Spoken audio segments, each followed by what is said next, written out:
இங்க அந்த முனிப்பன் கோயில்னு ஒரு இடம் இருக்கு முன்னாடி. அவர் அங்கிருந்தே மேல ஏறி இருந்தாருன்னா கிரௌடு குறைஞ்சிருக்கும். விஜய் வந்து ஏறல மேல, அவர் பாக்குறதுக்கு தான் எல்லாருமே இங்க நிக்கிறோம். நாமல் கொண்டு எல்லாருமே இங்கதான் நிக்கிறோம். அப்ப இந்த சின்ன ரோட்ல இந்த ரோடே ஃபுல்லா இருக்கு மக்கள் கூட்டம். அதுக்குள்ள அத்தச்சோட பஸ் வந்து வர முடியாது.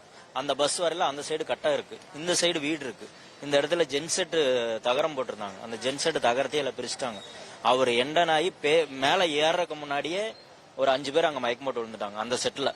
இதெல்லாம் நாங்க மேல வீடியோ வச்சிருக்கேன், நான் மேல இருந்து வீடியோ எடுத்திருக்கேன். அதுல ஒரு குழந்தை ஒண்ணு, அப்புறம் ஒரு லேடிஸ் ஒண்ணு, இது எல்லாமே அங்க இருக்காங்க. அவங்க ஆம்புலன்ஸ்ல ஏத்துறதுக்கு ஆம்புலன்ஸ் இல்ல, வர முடியல. இல்ல ஆம்புலன்ஸ் உள்ள வர முடியல. அப்போ ஒரு ஆம்புலன்ஸ் வரல, அவர் பேசுறதுக்கு முன்னாடியே ஒரு ஆம்புலன்ஸ் வந்து வந்தது.